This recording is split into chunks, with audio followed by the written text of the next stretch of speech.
નમસ્કાર મિત્રો, ધોરણ 7 પ્રકરણ 4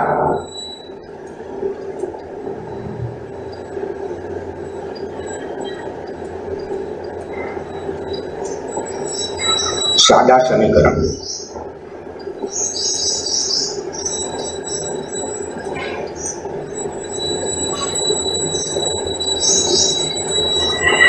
મિત્રો, સમીકરણ વિશે તમે ધોરણ 6 ની અંદર થોડો અભ્યાસ કરીને આવ્યા છો।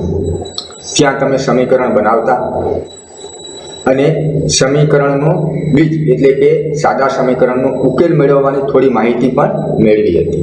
તમે ગાણિતિક વિધાન સ્વરૂપે લખતા અને તેને સમીકરણ સ્વરૂપે લખતા પણ થોડું શીખીને આવ્યા હતા। તો આ પ્રકરણની અંદર આપણે સમીકરણ વિશે થોડો વધારે અભ્યાસ કરવાનો છે। ચાલો મિત્રો, તો આપણે સાદા સમીકરણનો અભ્યાસ કરીએ। મિત્રો, આ પ્રકરણનો અભ્યાસ કરતા પહેલા આપણે જે ધોરણ 6 ની અંદર શીખીને આવ્યા છીએ તેનું થોડું પુનરાવર્તન કરી લઈએ, જે પ્રકરણની શરૂઆતમાં પણ આપેલ છે। તો ચાલો સૌથી પ્રથમ સમીકરણનું અભિન્ન અંગ એટલે કે સમીકરણ જેના પરથી રચાય છે તેવો શબ્દ ચલ, તો ચલ વિશે જાણીએ। મિત્રો, આપણે સૌથી પ્રથમ તેના કેટલાક પારિભાષિક શબ્દો ચલ એટલે શું, અચલ એટલે શું, પદાવલી એટલે શું, સમીકરણ એટલે શું તે સમજીશું અને ત્યારબાદ તેના દાખલા ગણવા પ્રયત્ન કરીશું। તો મિત્રો, સૌથી પ્રથમ ચલ, તમને ચલ વિશે ખ્યાલ જ છે કે આપણને જ્યારે કોઈ સંખ્યા વિશે ખ્યાલ ન હોય કે તે સંખ્યા કઈ છે ત્યારે આપણે તેની જગ્યાએ અંગ્રેજી મૂળાક્ષર લખીએ છીએ, જેવા કે એક્સ, વાય, ઝેડ, એ, એસ, ટી। આમ કોઈ પણ અંગ્રેજી મૂળાક્ષર આપણે તે સંખ્યાની જગ્યાએ લખીએ છીએ, કારણ કે તે સંખ્યાનો આપણને ખ્યાલ નથી, તે સંખ્યા કઈ છે તે આપણને ખ્યાલ નથી। તો જ્યારે સંખ્યાનો ખ્યાલ ન હોય ત્યારે સંખ્યાની જગ્યાએ આપણે જે અંગ્રેજી મૂળાક્ષર લખીએ છીએ તેને ચલ આપણે કહીએ છીએ। આ સાવ સાદી સમજ છે। મિત્રો, અહીં આપણે ચલનો અર્થ સમજવો પણ જરૂરી છે। આપણે એ સમજ્યા કે જ્યારે આપણને કોઈ સંખ્યા વિશે ખ્યાલ ન હોય, સંખ્યા વિશે જાણતા ન હોઈએ, ત્યારે તેની જગ્યાએ જે અંગ્રેજી મૂળાક્ષર લખીએ તેને ચલ કહેવાય। પરંતુ આ ચલ એની થોડી વધારે માહિતી પણ આપણને હોવી જોઈએ કે ચલની કોઈ ચોક્કસ કિંમત નથી, ચલની કોઈ ચોક્કસ કિંમત નથી, એટલે કે આપણને સંખ્યાનો ખ્યાલ જ નથી, તો આપણે તેની કોઈ ચોક્કસ કિંમત કહી શકતા નથી। માટે આપણે કહી શકીએ કે ચલની કોઈ ચોક્કસ કિંમત નથી। માટે તમારા પાઠ્યપુસ્તકની અંદર આપેલું છે કે ચલનો અર્થ જ એ છે કે કાંઈક બદલાય છે। ચલનો અર્થ તમારા પાઠ્યપુસ્તકની અંદર શબ્દ આપેલો છે કે ચલનો અર્થ જ એ છે કે કાંઈક બદલાય છે।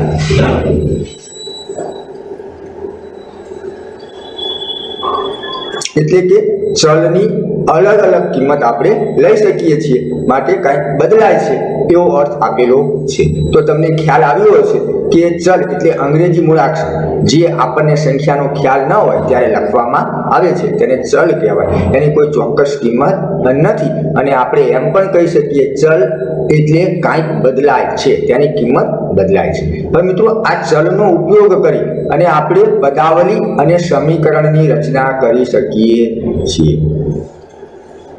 પદાવલી અને સમીકરણ એનો ઉપયોગ આપણે આ ચલનો ઉપયોગ કરી અને કરી શકીએ છીએ। તો મિત્રો, આ પદાવલી એટલે શું અને સમીકરણ એટલે શું તેના વિશે પણ આપણે અભ્યાસ કરવો છે। તો ચાલો આગળ જોઈએ। જ્યારે મિત્રો ચલ ઉપર ગાણિતિક ક્રિયા જેવી કે સરવાળો, બાદબાકી, ગુણાકાર અને ભાગાકાર કરીએ ત્યારે આપણને જે રચના મળે તેને પદાવલી કહેવાય. ઉદાહરણ સ્વરૂપે કોઈ એક સંખ્યા x છે. મિત્રો આ સંખ્યાને 4 વડે ગુણી તેમાં 5 ઉમેરતા આપણે જે સ્વરૂપે લખીએ તેને પદાવલી કહેવાય. એટલે કે આ ચલ x, તો ચલ x ને 4 વડે ગુણીએ, 4 વડે ગુણી 5 ઉમેરતા, તો મિત્રો અહીં કઈ બે ગાણિતિક ક્રિયા થશે? ગુણી એટલે ગુણાકારની, ઉમેરતા એટલે સરવાળાની. તો ચલને 4 વડે ગુણો તો મિત્રો 4x મળે, 4x વત્તા 5 એમ લખી શકાય. તો મિત્રો આ જે વિધાન, આ જે સ્વરૂપ આપણે લખ્યું તેને પદાવલી કહેવાય, 4x વત્તા 5. એટલે કે ચલ ઉપર બધી જ ક્રિયા એકસાથે કરવી એવું જરૂરી નથી. આ 4 માંથી કોઈ પણ ક્રિયા, સરવાળો, બાદબાકી, ગુણાકાર, ભાગાકાર, જે ગાણિતિક ક્રિયા છે તેમાંથી કોઈ પણ ક્રિયા તમે કરો અને તેને દર્શાવો તો તે પદાવલી કહેવાય. પદાવલી એકપદી, દ્વિપદી, ત્રિપદી એ રીતે અલગ અલગ પ્રકાર પદાવલીના છે, પરંતુ તે તમે આગળના ધોરણમાં અભ્યાસ કરશો. મિત્રો બીજું પણ એક ઉદાહરણ લઈએ કે માની લો કે કોઈ એક સંખ્યા t છે, ચલ t. આપણે પદાવલીની વ્યાખ્યા, સંકલ્પના આ જ રીતે સમજ્યા કે ચલ ઉપર જ્યારે ગાણિતિક પ્રક્રિયા કરવામાં આવે ત્યારે પદાવલી બને. ચલ ઉપર જ્યારે ગાણિતિક પ્રક્રિયા કરવામાં આવે ત્યારે પદાવલી બને. ગાણિતિક પ્રક્રિયાની અંદર સરવાળા, બાદબાકી, ગુણાકાર અને ભાગાકાર એમ કોઈ પણ ગાણિતિક પ્રક્રિયા હોઈ શકે. તો અહીં મિત્રો મેં ચલ તરીકે t ને પસંદ કર્યું છે. હું કોઈ પણ અંગ્રેજી મૂળાક્ષર લખી શકું છું. હવે મિત્રો આ t ના બીજા ભાગમાંથી 20 બાદ કરતા, t ના બીજા ભાગમાંથી 20 બાદ કરતા, તો બીજો ભાગ, બે ભાગ કરવા છે. જ્યારે પણ ભાગ કરવા હોય ત્યારે ભાગાકાર કરવો પડે. તો મિત્રો શું લખાશે? t નો બીજો ભાગ એટલે t છેદમાં 2, t ભાગ્યા 2, તેમાંથી 20 બાદ કરવાના છે તો ઓછા 20. તો મિત્રો આ જે રચના આપણને મળી તેને પણ પદાવલી કહેવાય. હવે મિત્રો આ પદાવલીની કિંમત એ તેની રચના કરતા ચલની કિંમત પર આધાર રાખે છે. એટલે કે આપણને અહીં જે આ પદાવલી 4x વત્તા 5 મળી તેની કિંમત શું? તો તેની કિંમત તે જે ચલ વડે રચાય છે તેની રચના કરતા ચલ, એટલે અહીં ચલ x છે. આપણને ખ્યાલ જ છે કે ચલની કોઈ ચોક્કસ કિંમત નથી. અહીં તમે ચલની જગ્યાએ અલગ અલગ કિંમત લઈ શકો અથવા તો તમને આપેલી કિંમત લેવાની હોય છે. તો આ પદાવલીની કિંમત એ આ ચલની કિંમત પર આધાર રાખે છે. એટલે કે હું જો x બરાબર 1 લઉં, તો આ પદાવલીની કિંમત અલગ આવશે. 4x વત્તા 5 આ એક પદાવલી છે. આની કિંમત તેની રચના કરતા ચલ x પર આધાર રાખે છે. હવે મિત્રો જો x બરાબર 1 લેવામાં આવે તો x ની જગ્યાએ આપણે 1 મૂકવાના હોય છે. તો 4 ગુણ્યા 1 વત્તા 5 થશે. 4 વત્તા 5 બરાબર 9 મળે. આમ આ પદાવલીની કિંમત 9, પરંતુ ક્યારે? x બરાબર 1 હોય ત્યારે. એટલે તે ચલની કિંમત પર આધાર રાખે છે. હવે મિત્રો હું x બરાબર 2 લઉં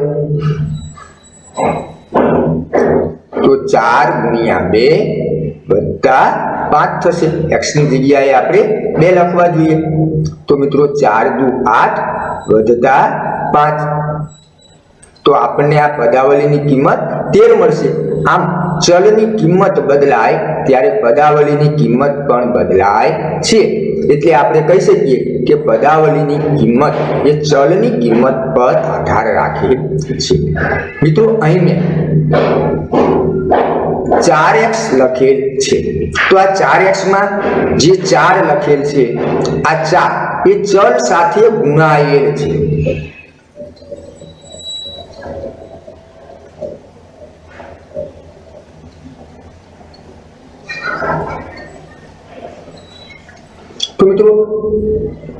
આ પરથી આપણે અચળ અથવા તો સહગુણકને સમજી શકીશું કે જે સંખ્યા ચલ સાથે ગુણાયેલ હોય તેને સહગુણક અથવા તો અચળ કહેવાય. જે સંખ્યા ચલ સાથે ગુણાયેલ હોય તો અહીં મિત્રો આપણે ઉદાહરણ સ્વરૂપે 4x ને લઈએ તો અહીં સંખ્યા 4 એ ચલ x સાથે ગુણાયેલ છે. તો તેના પરથી આપણે કહી શકીએ કે જે સંખ્યા ચલ સાથે ગુણાયેલ હોય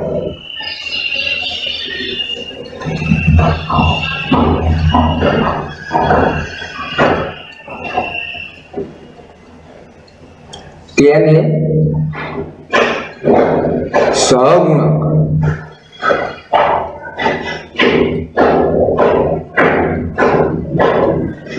અથવા અચલ કહેવાય.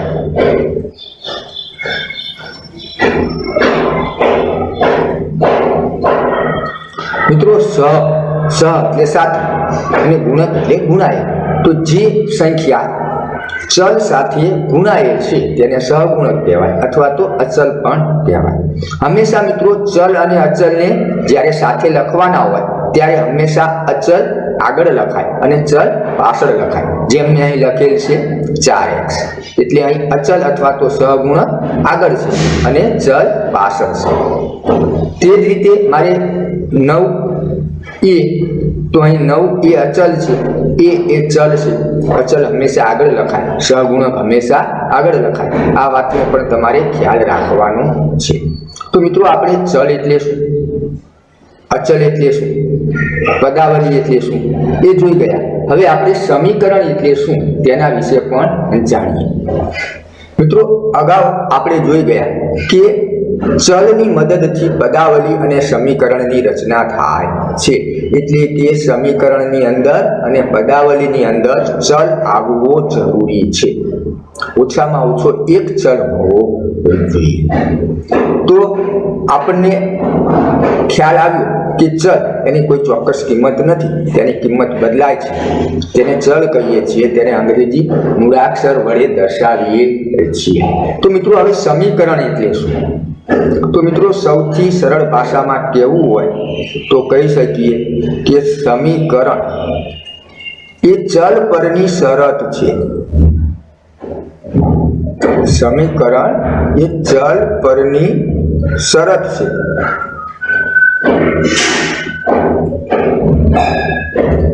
પરંતુ મિત્રો શરત આપણે સામાન્ય જીવનની અંદર પણ શરત લગાવીએ છીએ. તો આ શરત કઈ? સમીકરણ એ ચલ પરની શરત છે. તો આ શરત કઈ? શરત માત્ર એટલી જ છે કે તેની ડાબી બાજુ અને જમણી બાજુ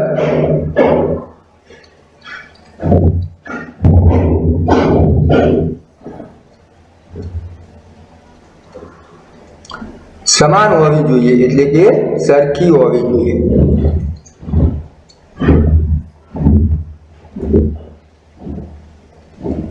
એટલે મિત્રો આપણને ખ્યાલ જ છે કે સમીકરણમાં હંમેશા વચ્ચે બરાબરની નિશાની આવે. બરાબર એટલે બંને બાજુના ભાગ જ્યારે સમાન હોય ત્યારે આપણે વચ્ચે બરાબરની નિશાની કરીએ છીએ. જેમ આપણે અહીં એક સમીકરણ લખીએ કે 4x વત્તા 5 બરાબર. આનો અર્થ મિત્રો આ સમીકરણની ડાબી બાજુ છે, આ જમણી બાજુ છે. સમીકરણની બે બાજુ હોય, બે ભાગ હોય, ડાબી બાજુ અને જમણી બાજુ. સમીકરણની આ ડાબી બાજુ છે અને આ જમણી બાજુ છે. ટૂંકમાં ડા અને જબા એ રીતે પણ લખવામાં આવે છે. મિત્રો અંગ્રેજીમાં LHS અને જમણી બાજુને RHS એમ પણ લખાય છે. લેફ્ટ સાઈડ અને right side, left hand side, right hand side. તો મિત્રો અહીં સમીકરણ એ ચલ પરની શરત છે, પરંતુ શરત માત્ર એટલી જ કે બંને બાજુ સમાન હોવી જોઈએ. એટલે કે ડાબી બાજુ અને જમણી બાજુ એ સમાન હોવી જોઈએ। એટલે સમીકરણની વચ્ચે બરાબરની નિશાની હોવી જોઈએ। જો બરાબરની નિશાની ન હોય તો તેને સમીકરણ કહી શકાય નહીં। એ તમે ધોરણ 6 ની અંદર શીખી જ ગયા છો। જેમ કે અહીં લખું 4x વત્તા 5 ગ્રેટર ધેન 9 એટલે કે 4x વત્તા 5 એ 9 કરતા મોટા છે। તો મિત્રો આ સમીકરણ નથી, કેમ કે અહીં વચ્ચે બરાબરની નિશાની નથી। અહીં ડાબી બાજુની જે પદાવલી છે તે પદાવલી જમણી બાજુ કરતા મોટી છે એવું કહેવા માંગે છે। તો આને સમીકરણ કહી શકાય નહીં, કારણ કે વચ્ચે બરાબરની નિશાની આવવી જોઈએ। તો સમીકરણ એટલે ચલ પરની શરત માત્ર એટલી જ કે બંને બાજુ સમાન હોવી જોઈએ, તો વચ્ચે બરાબરની નિશાની હોવી જોઈએ। 4x વત્તા 5 ઇઝ નોટ ઇક્વલ ટુ 7। તો મિત્રો આને પણ સમીકરણ કહી શકાય નહીં, કારણ કે આપણી શરત શું છે? વચ્ચે બરાબરની નિશાની હોવી જોઈએ, એટલે કે ડાબી બાજુ અને જમણી બાજુ સમાન હોવી જોઈએ। અહીં આ શરત સંતોષાતી નથી, માટે સમીકરણ નથી। તો હવે તમને ખ્યાલ આવી ગયો હશે કે સમીકરણ એટલે શું। સમીકરણ એ ચલ પરની શરત માત્ર એટલી જ કે એની ડાબી બાજુ અને જમણી બાજુ સમાન હોવી જોઈએ। એટલે સમીકરણની જે ડાબી બાજુની પદાવલી અને જમણી બાજુની પદાવલી છે તેની વચ્ચે હંમેશા બરાબરનું ચિહ્ન હોવું જોઈએ, તો જ સમીકરણ બને, નહીતર સમીકરણ બને નહીં। મિત્રો હવે સમીકરણની કિંમત, જેમ પદાવલીની કિંમત આપણે જોઈ કે પદાવલીની કિંમત એ ચલની કિંમત પર આધાર રાખે છે, તે જ રીતે સમીકરણની કિંમત એ પણ ચલની કિંમત પર આધાર રાખે છે। અને મિત્રો સમીકરણની અંદર ડાબી બાજુ અથવા જમણી બાજુ બેમાંથી એક બાજુમાં ઓછામાં ઓછો એક ચલ હોવો જોઈએ। સમીકરણમાં ડાબી બાજુ એટલે આપણે ટૂંકમાં લખશું ડાબા કે જબા, આ બે બાજુમાંથી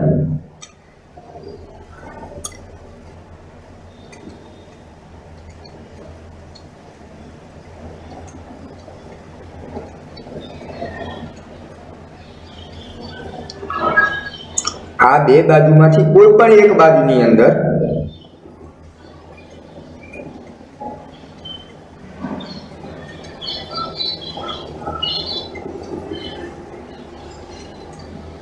ઓછામાં ઓછો એક ચલ હોવો જોઈએ।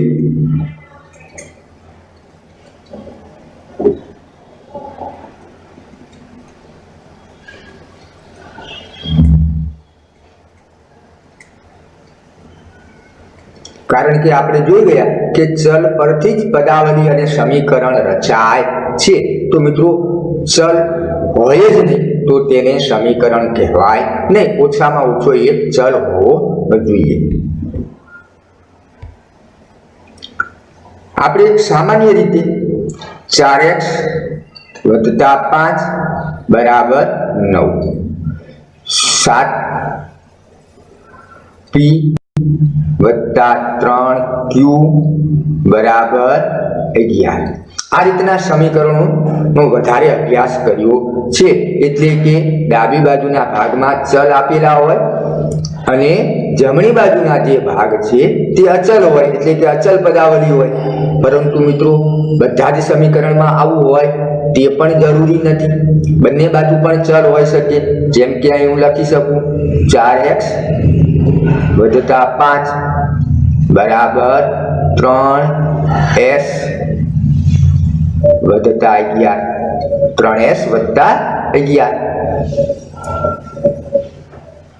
5a વત્તા 9 બરાબર 3b વત્તા 7। તો મિત્રો આ પણ સમીકરણ છે, કારણ કે અહીં ડાબી બાજુ અને જમણી બાજુ એની વચ્ચે બરાબરનું ચિહ્ન આપેલું છે. તમે અહીં જોઈ શકો છો કે બંને બાજુ ચલ આવે છે, તો આને પણ સમીકરણ કહી શકાય. એટલે એવું આપણે ન કહી શકીએ કે એક જ બાજુ ચલ આવે, બંને બાજુ પણ ચલ હોય શકે. હવે મિત્રો, જ્યારે સમીકરણ એની આપણે કિંમત મેળવવાની ત્યારે આપણે તેની ડાબી બાજુ અને જમણી બાજુનો ક્રમ બદલીએ. ડાબી બાજુ અને જમણી બાજુનો ક્રમ બદલીએ તો પણ તેની કિંમતમાં કોઈ ફેર પડતો નથી. જેમ આપણે અલગ અલગ સંખ્યાની અંદર ક્રમનો ગુણધર્મ જોયો હતો, તે જ રીતે સમીકરણની અંદર પણ ડાબી બાજુ અને જમણી બાજુનો ક્રમ બદલવામાં આવે તો કિંમતમાં કોઈ ફેર પડતો નથી. અહીં આપણે ટૂંકમાં લખીશું કે સમીકરણમાં ડાબા અને જબા એટલે કે ડાબી બાજુ અને જમણી બાજુનો ક્રમ બદલવામાં આવે.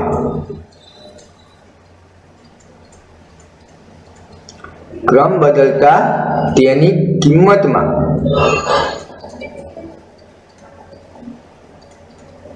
કોઈ ફેર પડતો નથી, એટલે કે તેનો જવાબ બદલાતો નથી.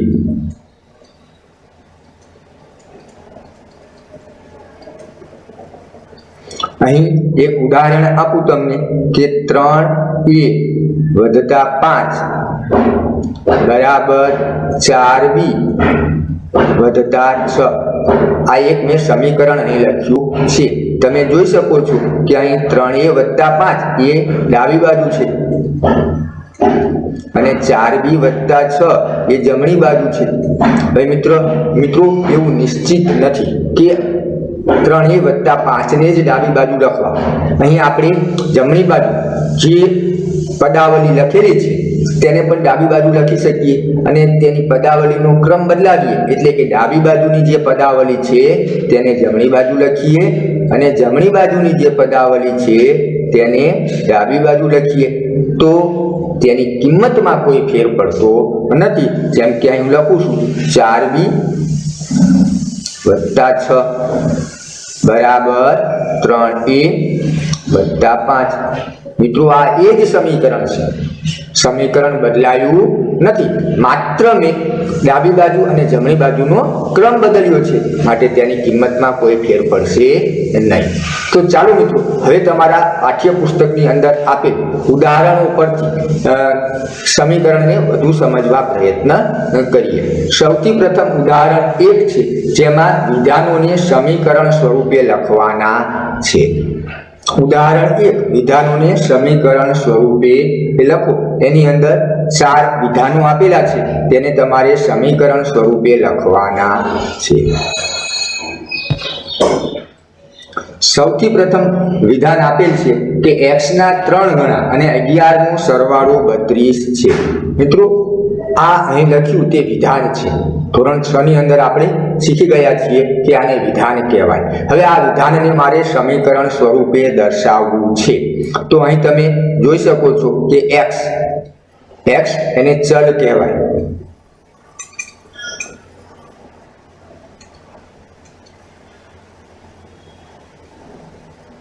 અહીં આ જે x લખ્યા તેને ચલ કહેવાય. હવે ચલના 3 ગણા એટલે ગુણાકાર. મિત્રો, આ વસ્તુ યાદ રાખશો.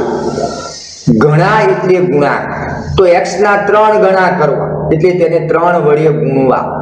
x ના 3 ગણા કરવા એટલે તેને 3 વડે ગુણવા. હવે આપણને ખ્યાલ છે કે x ગુણ્યા 3 તેનો ગુણાકાર કરીએ તો 3x લખાય, એટલે કે જે અચળ કે સહગુણક 3 છે તેને આગળ લખાય, x પાછળ લખાય. તો અહીં આપણે લખીશું x ના 3 ગણા એટલે 3x. x ના 3 ગણા એટલે 3x. હવે x ના 3 ગણા અને 11 નો સરવાળો એટલે કે 3 ગણા x ના 3 ગણા કરી તેની સાથે 11 નો સરવાળો કરવાનો છે. તો સરવાળો કરવા માટે આપણે પ્લસની નિશાની કરવી જોઈએ. 3x વત્તા 11. તો મિત્રો, અહીં થયું 3x વત્તા 11. હવે તેનો સરવાળો 32 છે. 32 છે એનો અર્થ કે તેનો સરવાળો કરો ત્યારે તેનો જવાબ 32 મળે છે. તો આપણે દર્શાવી શકીએ બરાબર 32. 3x + 11 = 32। અહીં મિત્રો તમે જોઈ શકો છો ડાબી બાજુ અને જમણી બાજુ એની વચ્ચે મેં બરાબરનું ચિહ્ન કરેલું છે, એટલે આને સમીકરણ કહેવાય। તો આ પહેલું વિધાન અને તેના પરથી આપણે તેનું સમીકરણ બનાવ્યું। ચાલો મિત્રો હવે બીજું વિધાન જોઈએ અને તેના પરથી સમીકરણ બનાવીએ। વિધાન આપણને આપેલ છે કે એક સંખ્યાના 6 ગણામાંથી 5 બાદ કરતા। અહીં મિત્રો એક સંખ્યા એટલે સંખ્યા કઈ છે તેનો આપણને ખ્યાલ નથી, માટે સૌથી પ્રથમ તે સંખ્યાને આપણે ધારવી પડે, એટલે આપણે લખીશું ધારો કે સંખ્યા x છે।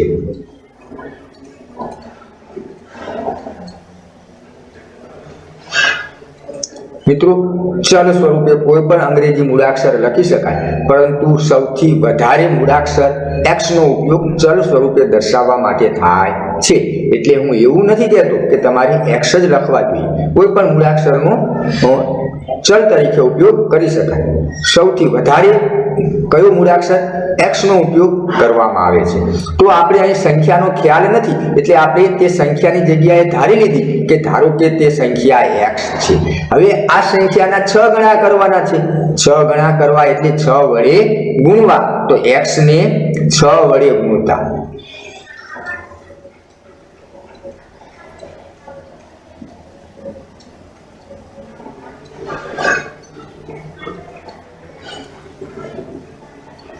x ગુણ્યા 6 બરાબર 6x લખાય। અહીં આપણે ક્યાં સુધી પહોંચ્યા? એક સંખ્યાના 6 ગણા સુધી પહોંચ્યા। હવે આ 6 ગણામાંથી 5 બાદ કરવાના છે।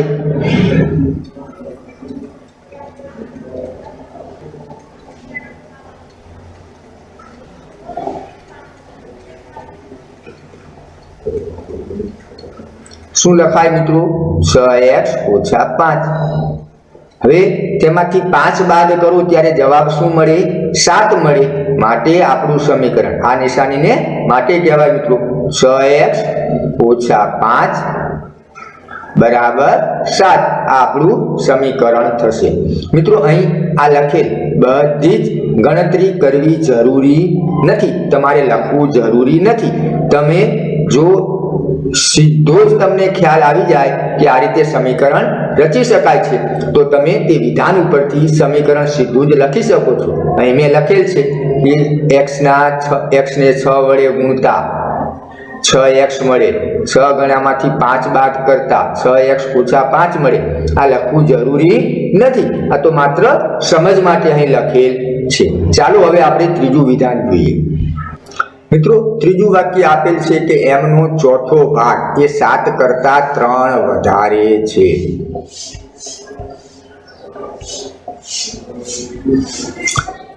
આ વાક્યને સરળતાથી સમજવા માટે કૌંસમાં સરળ સ્વરૂપમાં વાક્ય આપેલ છે કે m નો ચોથો ભાગ અને 7 નો તફાવત 3 મળે। m નો ચોથો ભાગ અને 7 નો તફાવત, મિત્રો તફાવત એટલે બાદબાકી, એ તમને ખ્યાલ જ છે। તો અહીં સૌથી પ્રથમ આપણે m નો ચોથો ભાગ એટલે કે m ના 4 ભાગ કરવાના છે। જ્યારે પણ ભાગ કરવાના હોય ત્યારે ભાગાકારની ક્રિયા કરવી પડે। આપણે અગાઉ જોઈ ગયા કે પદાવલી અને સમીકરણ એ ચલ પર ગાણિતિક પ્રક્રિયા કરીને મેળવવામાં આવે છે। તો મિત્રો m નો ચોથો ભાગ એટલે m ના 4 ભાગ કરવાના છે। 4 ભાગ કરવા માટે મારે તેને 4 વડે ભાગવા પડે। અહીં મેં ભાગાકાર કર્યો છે। અહીં m નો ચોથો ભાગ એ 7 કરતા 3 વધારે છે। 7 કરતા 3 વધારે છે એનો અર્થ એવો થાય કે m નો ચોથો ભાગ અને 7 નો તફાવત એટલે બાદબાકી। તો જે આપણે ચોથો ભાગ કર્યો તેમાંથી 7 બાદ કરવાના છે। m ના ચોથા ભાગ અને 7 નો તફાવત એટલે કે m નો ચોથો ભાગ અને 7 ની બાદબાકી, તો અહીં બાદ કરવાના છે। તો m ભાગ્યા 4 - 7 બરાબર શું મળે છે? 3 મળે છે, બરાબર 3। તો મિત્રો આ થયું સમીકરણ। હવે મિત્રો અહીં લખવામાં થોડી કાળજી રાખીશું, આપણે આ રીતે નહીં લખીએ m/4 - 3 સોરી મિત્રો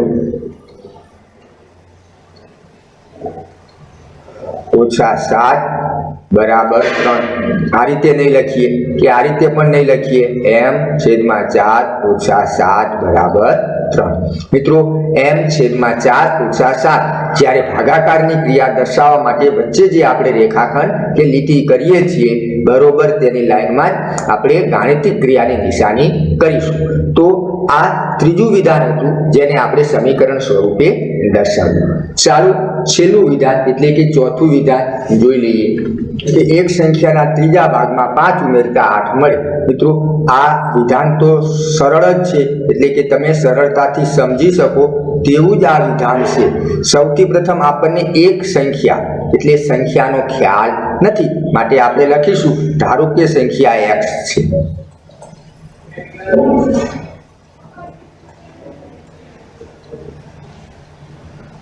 संख्या बराबर x।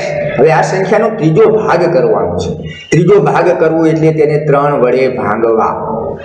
જ્યારે પણ ભાગ કરવાનો હોય ત્યારે ભાગાકારની ક્રિયા થાય, ગણા કરવાના હોય ત્યારે ગુણાકારની ક્રિયા થાય, જ્યારે તફાવત શોધવાનો હોય ત્યારે બાદબાકીની ક્રિયા થાય। તો x ના ત્રીજા ભાગમાં એટલે કે x ભાગ્યા 3 આ ત્રીજો ભાગ 3 ભાગ કરવાના છે માટે લખાય x/3। હવે મિત્રો ત્રીજા ભાગની અંદર 5 ઉમેરવાના છે। ઉમેરવા એટલે સરવાળો કરવો તો x/3 + 5। જ્યારે તમે 5 ઉમેરો છો x ના ત્રીજા ભાગમાં 5 ઉમેરો છો ત્યારે શું મળે છે? 8 મળે છે। 8 એનો જવાબ છે, પરિણામ છે માટે આપણે લખી શકીએ બરાબર 8। તો મિત્રો આ થયું સમીકરણ। તો આ રીતે તમે વિધાન પરથી સરળતાથી સમીકરણ લખી શકશો। ચાલો મિત્રો હવે જે ઉદાહરણ 2 આપેલું છે તેમાં તમારે સમીકરણોને વિધાન સ્વરૂપે લખવાના છે। મિત્રો પ્રથમ સમીકરણ આપેલ છે x - 5 બરાબર 9। આ સમીકરણ છે તેને વિધાન સ્વરૂપે લખવાનું છે। તો આપણે જોઈ શકીએ છીએ કે x એટલે કોઈ એક સંખ્યા, x એટલે કોઈ એક સંખ્યા, કઈ સંખ્યા છે તેનો આપણને ખ્યાલ નથી માટે આપણે શું કહી શકીએ? કોઈ એક સંખ્યામાંથી શું કર્યું છે? બાદબાકી કરેલી છે। કેટલા બાદ કર્યા? 5 બાદ કર્યા। તો આપણે શું લખી શકીએ? કોઈ એક સંખ્યામાંથી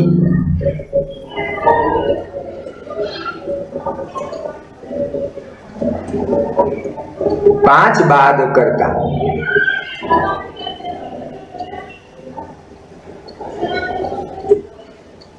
કોઈ એક સંખ્યામાંથી 5 બાદ કરતા શું મળે મિત્રો? 9 મળે છે। તો કોઈ એક સંખ્યામાંથી 5 બાદ કરતા 9 મળે। આ થયું વિધાન। તમે તમારી રીતે પણ લખી શકો છો કે x માંથી 5 બાદ કરતા 9 મળે, x માંથી 5 બાદ કરતા 9 મળે। કોઈ એક સંખ્યા અને 5 નો તફાવત 9 મળે। જો આ એક સંખ્યા છે, આ 5 છે, બાદબાકી એટલે તફાવત। કોઈ એક સંખ્યા અને 5 નો તફાવત 9 મળે છે તે પણ તમે લખી શકો છો। તો આ રીતે તમે સમીકરણને વિધાન સ્વરૂપે દર્શાવી શકો। ચાલો બીજું સમીકરણ જોઈએ।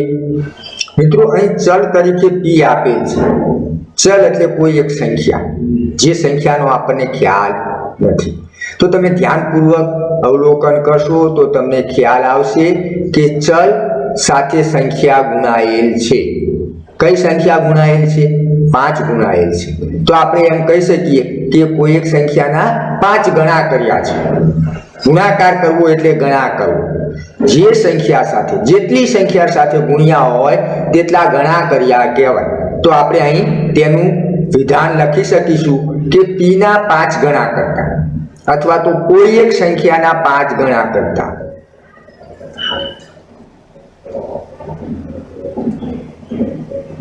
કોઈ એક સંખ્યાના 5 ગણા કરતા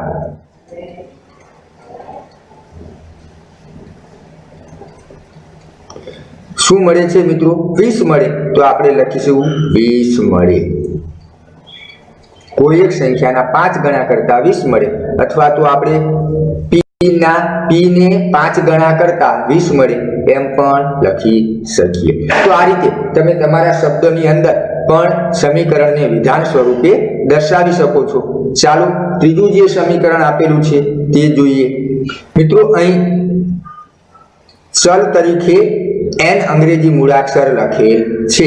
અને તેની સાથે 3 નો ગુણાકાર કરેલ છે, તો આપણે અહીં કહી શકીએ કે n ના 3 ગણા કર્યા છે.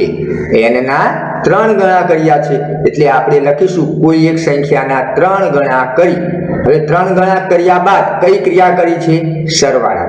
પ્રથમ આપણે કોઈ એક સંખ્યા એટલે કે n ના 3 ગણા કરવાના છે, ત્યારબાદ સરવાળાની ક્રિયા કરવાની છે, અને સરવાળાની ક્રિયામાં શું ઉમેરવાનું છે? 7 ઉમેરવાના છે. તમે જ્યારે આ ક્રિયા કરો ત્યારે એનું પરિણામ 1 મળે છે. આને તમારે શબ્દ સ્વરૂપે દર્શાવવાનું છે મિત્રો. તો આપણે લખીશું કે કોઈ એક સંખ્યાના 3 ગણા કરી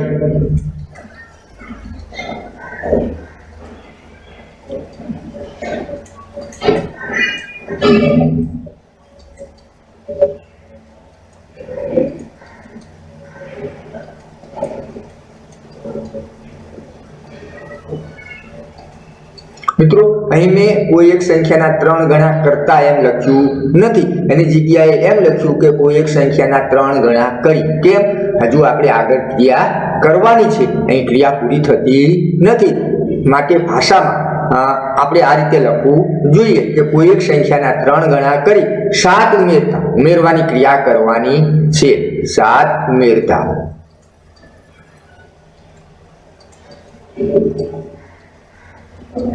હવે મિત્રો જ્યારે તમે ઉમેરવાની ક્રિયા કરો છો ત્યારે જવાબ 1 મળે છે, માટે આપણે લખી શકીએ કે પરિણામ 1 મળે અથવા તો 1 મળે. કોઈ એક સંખ્યાના 3 ગણા કરી 7 ઉમેરતા 1 મળે છે. આ ત્રીજું સમીકરણ અને તેના પરથી આપણે વિધાન બનાવ્યું. ચાલો ચોથું સમીકરણ પણ જોઈ લઈએ. મિત્રો અહીં ચલ તરીકે m ની પસંદગી કરેલ છે, એટલે કે ચલ માટે અંગ્રેજી મૂળાક્ષર m લખેલ છે. સૌથી પ્રથમ કઈ ક્રિયા કરી છે? તો m ભાગ્યા 5 લખ્યા છે, એટલે કે m ના 5 ભાગ કર્યા છે. m ના 5 ભાગ કર્યા છે, તો આપણે લખીશું કે કોઈ એક સંખ્યાના 5 ભાગ કરી, અથવા તો કોઈ એક સંખ્યાના 5મા ભાગમાંથી, અથવા તો એમ પણ લખી શકીએ કે કોઈ એક સંખ્યાને 5 વડે ભાંગી. ખ્યાલ આવે છે મિત્રો? કોઈ એક સંખ્યાના 5મા ભાગમાંથી,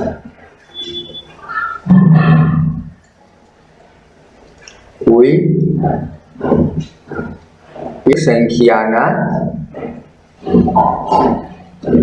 5મા ભાગમાંથી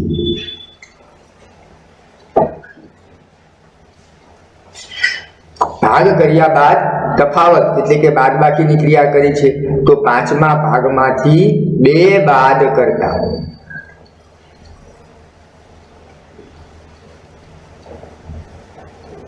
શું મળે છે મિત્રો? જ્યારે 2 બાદ કરો ત્યારે 6 મળે. આ થયું તેનું વિધાન. હવે મિત્રો આને બીજી રીતે પણ લખી શકાય. કોઈ એક સંખ્યાના 5મા ભાગમાંથી, પ્રથમ આ રીતે લખ્યું તો આપણે 5મા ભાગમાંથીની જગ્યાએ 5મા ભાગમાંથી તેની જગ્યાએ એમ પણ લખી શકીએ કે કોઈ એક સંખ્યાને 5 વડે ભાગી, કોઈ એક સંખ્યા ને 5 વડે ભાગી 2 બાદ કરતા 6 મળે. આમ મિત્રો વિધાન તો ઘણી બધી રીતે લખી શકાય. તમને જે રીતે ખ્યાલ આવે તે રીતે તમે લખી શકો છો. કોઈ એક સંખ્યાને 5 નો ભાગાકાર કરી 2 બાદ કરતા 6 મળે. કોઈ એક સંખ્યા અને 5 ના ભાગાકાર અને 2 નો તફાવત 6 મળે. આ બધા વિધાનો એક જ છે. તો આ રીતે આપણે સમીકરણ પરથી વિધાન લખતા પણ શીખ્યા. ચાલો હવે ઉદાહરણ 3 આપેલ છે, તે ઉદાહરણ 3 માં પરિસ્થિતિ જોવાની છે અને તેના પરથી સમીકરણ બનાવવાનું છે. મિત્રો અહીં એક પરિસ્થિતિ આપેલી છે, તે પરિસ્થિતિનો તમારે અભ્યાસ કરવાનો છે અને અહીં સમીકરણ બનાવવાનું છે. રાજુની ઉંમર શોધવાની નથી, માત્ર તમારે રાજુની ઉંમર શોધવાનું સમીકરણ બનાવવાનું છે. પરિસ્થિતિ એમ આપેલ છે કે રાજુના પિતાની ઉંમર રાજુના ઉંમરના 3 ગણાથી 5 વધુ છે અને રાજુના પિતા 44 વર્ષના છે. તો રાજુની ઉંમર શોધવા માટેનું સમીકરણ બનાવવું. તો મિત્રો અહીં બે વસ્તુ છે, એક તો રાજુના પિતાની ઉંમર અને રાજુની ઉંમર, બે એકબીજા સાથે સંકળાયેલી છે. જો આપણને એકની ઉંમરનો ખ્યાલ આવે તો બીજાની ઉંમરનો ખ્યાલ આવે. તો સૌથી પ્રથમ આપણે એ જ વિચારવું જોઈએ કે કોની ઉંમરનો ખ્યાલ આવે. રાજુની ઉંમરનો પ્રથમ આપણે ખ્યાલ મેળવવો જોઈએ કે તેના પિતાની ઉંમરનો. જો આપણને રાજુની ઉંમર મળે તો તેના પરથી તેના પિતાની ઉંમર મળે, અથવા તો તેના પિતાની ઉંમર મળે તો તેના ઉપરથી આપણને રાજુની ઉંમર મળશે સહેલાઈથી. તો મિત્રો સૌથી પ્રથમ આપણે આ પરિસ્થિતિનો અભ્યાસ કરી અને એ જ સમજવું જોઈએ. તો અહીં આપણને કહેવામાં આવ્યું છે કે રાજુના પિતાની ઉંમર રાજુના ઉંમરના 3 ગણાથી 5 વધુ છે. તો રાજુની જે ઉંમર છે એ રાજુના ઉંમરના 3 ગણાથી 5 વધુ છે. કોની ઉંમર? રાજુના પિતાની ઉંમર. તો મિત્રો તમને રાજુની ઉંમરનો ખ્યાલ હોય તો જ તેના 3 ગણા કરી શકો અને તેમાં 5 વધુ એટલે કે 5 ઉમેરી શકો. જો રાજુની ઉંમરનો જ ખ્યાલ ન હોય તો તમે 3 ગણા કઈ રીતે કરશો, તેમાં 5 કઈ રીતે ઉમેરશો? માટે સૌથી પ્રથમ આપણે ચલ સ્વરૂપે, એટલે કે અહીં રાજુની ઉંમરનો ખ્યાલ નથી તો રાજુની ઉંમર ધારવી જોઈએ. જે સંખ્યાનો ખ્યાલ નથી તેને આપણે ચલ સ્વરૂપે દર્શાવીએ છીએ. તો અહીં આપણે રાજુની ઉંમર ધારીશું, તેના પિતાની નહીં, કારણ કે સરળતાથી સમીકરણ તેના દ્વારા જ બનશે. કે રાજુની ઉંમર આપણને ખ્યાલ હોય તો તેના 3 ગણા થાય અને 3 ગણા કર્યા બાદ તેમાં 5 ઉમેરી શકીએ. તો આપણે સૌથી પ્રથમ અહીં લખીશું કે ધારો કે રાજુની ઉંમર x વર્ષ છે.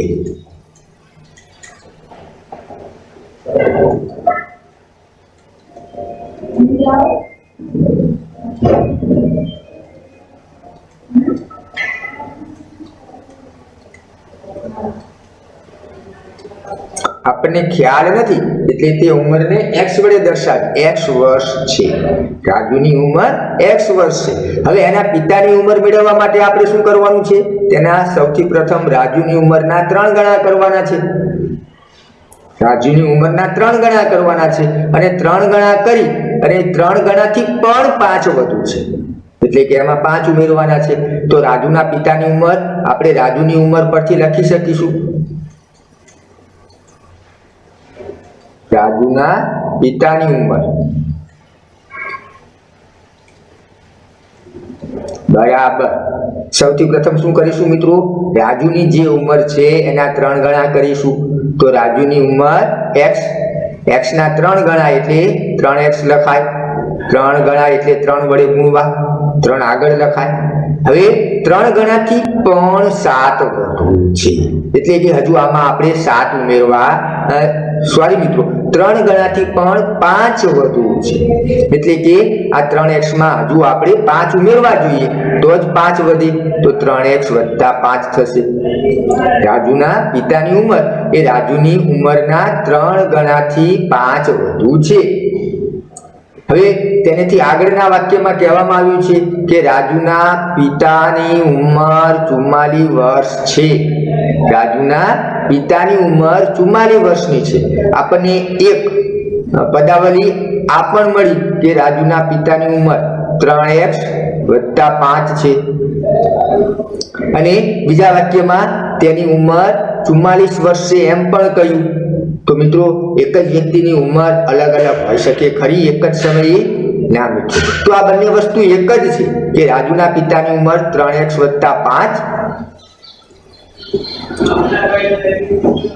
5 છે એમ પણ કહી શકીએ અને 44 વર્ષ છે એમ પણ કહી શકીએ.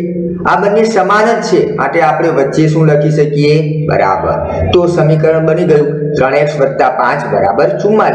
તો મિત્રો અહીં તમે જોઈ શકો છો કે x એ કોની ઉંમર હતી? રાજુની ઉંમર. તો આ સમીકરણ ઉપરથી આપણે રાજુની ઉંમર શોધી શકીશું. ચાલો હવે ઉદાહરણ 4 નો અભ્યાસ કરીએ.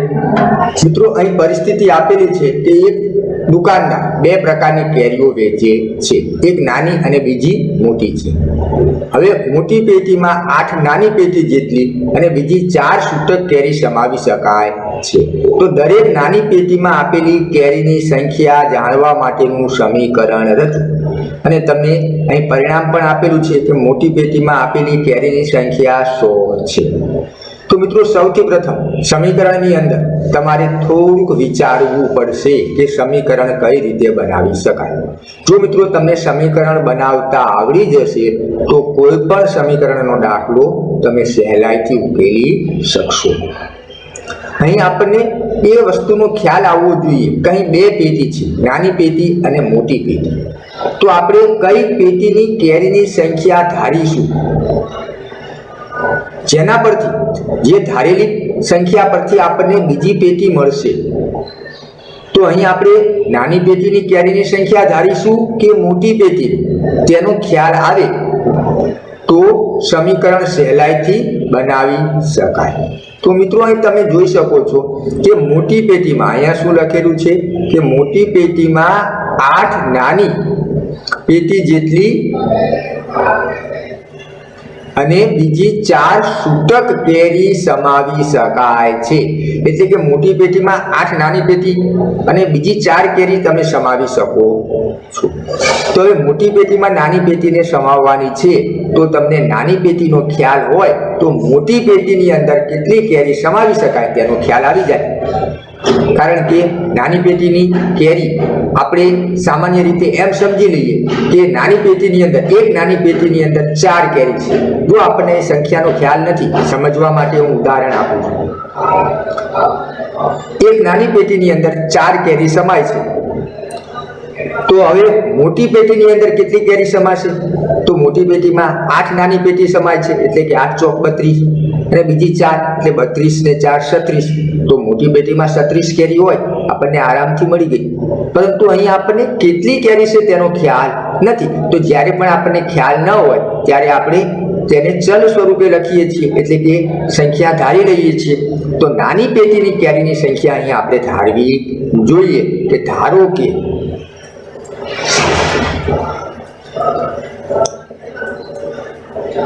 નાની પેટીમાં x કેરી સમાય છે. મિત્રો બીજી પણ એક વાત કહી દઉં કે અહીં તમને સ્પષ્ટ કહ્યું જ છે કે નાની પેટીમાં આપેલી કેરીની સંખ્યા જાણવા માટેનું સમીકરણ રચો. તો ત્યાંથી જ ખ્યાલ આવી જાય કે અહીં આપણે નાની પેટીની કેરીની સંખ્યા ધારવાની છે. અગાઉના ઉદાહરણની અંદર રાજુની ઉંમર શોધવાનું સમીકરણ બનાવવાનું હતું. તો ત્યાં પણ ખ્યાલ આવી જ જવો જોઈએ કે રાજુની ઉંમર ધારો તો જ આપણને રાજુની ઉંમરનું સમીકરણ બને. તો અહીં આપણે લખ્યું કે નાની પેટીમાં x કેરી સમાય. તો હવે મોટી પેટીમાં કેટલી કેરી સમાય તે આના પરથી આપણે લખી શકીએ. માટે મોટી પેટીમાં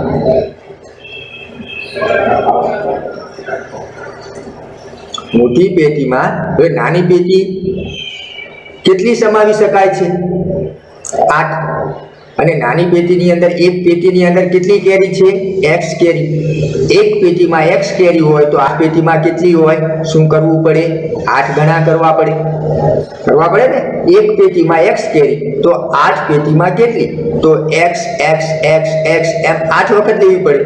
એક પેટીમાં x, બીજી પેટીમાં x, ત્રીજી પેટીમાં x, ચોથી પેટીમાં x, એ રીતે 8 વખત x ને લેવા જોઈએ. 8 વખત x ને લેવા એટલે 8 ગણા કરવા. તો મોટી પેટીમાં નાની પેટી 8 સમાવી શકાય એટલે x ના 8 ગણા કરીશું. તો મોટી પેટીમાં 8x, 8 નાની પેટી અને બીજી 4 છૂટક કેરી, એટલે કે નાની પેટી છે એ 8 ગોઠવી દો તો પણ હજુ 4 કેરી ઉમેરી શકાય છે. તો 4 છૂટક એટલે આમાં 4 ઉમેરવી જોઈએ. 8x + 4 કેરી સમાવી શકાય. તો મોટી પેટીની અંદર આટલી કેરી સમાય છે. હવે આપણને કહેવામાં પણ આવ્યું છે કે મોટી પેટીની અંદર કેરીની સંખ્યા 100 છે. એટલે કે મોટી પેટીની અંદર એક કેરી ગોઠવો તો 100 કેરી સમાય. તો મિત્રો એક જ પેટીની અંદર અલગ અલગ કેરીની સંખ્યા લખી શકીએ ખરા? ના. અહીં આપણે લખ્યું કે મોટી પેટીની અંદર 8x + 5 કેરી સમાય છે અને અહીંયા આપણે કહીએ કે 100 કેરી સમાય છે. તો એ બંને કેવું હોય? બંને સંખ્યા કેવી હોય? સરખી હોય. બંને સંખ્યા સરખી હોય, 8x + 4 અને 100 આ બંને એક જ વસ્તુ છે. તમે 8x + 4 નું પરિણામ મેળવો, જવાબ મેળવો તો 100 આવે. તો માટે આપણે વચ્ચે બરાબરની નિશાની લખીએ તો સમીકરણ આ રીતે બની જાય, 8x + 4 = 100. તો અહીં x એ નાની પેટીની કેરીની સંખ્યા છે, માટે આ સમીકરણ કોનું થયું? નાની પેટીની કેરીની સંખ્યા શોધવાનું સમીકરણ થયું. તો આ રીતે આપણે પરિસ્થિતિ પરથી સમીકરણ પણ બનાવી શકીએ છીએ. હવે મિત્રો આપણે બીજા ભાગની અંદર સ્વાધ્યાય 4.1 નો અભ્યાસ કરીશું. તમે આવા ધોરણ 7 ના ગણિતના અને ધોરણ 6, 7, 8 ના ગણિત વિજ્ઞાનના વિડીયો જોવા માટે અને તેનું નોટિફિકેશન મેળવવા માટે મારી આ ચેનલને મિત્રો જરૂરથી સબસ્ક્રાઇબ કરશો તો તમને આ વિડીયોનું નોટિફિકેશન પણ મળતું રહેશે અને એકેય વિડીયો ચૂકી જવાશે નહીં. સ્ટેપ બાય સ્ટેપ આ ભાગ 1 છે, હવે ભાગ 2 આવશે, તેનું નોટિફિકેશન આવશે તો તમે સળંગ ક્રમની અંદર આ વિડીયો જોઈ શકશો અને સહેલાઈથી સમીકરણ શીખી શકશો. આભાર.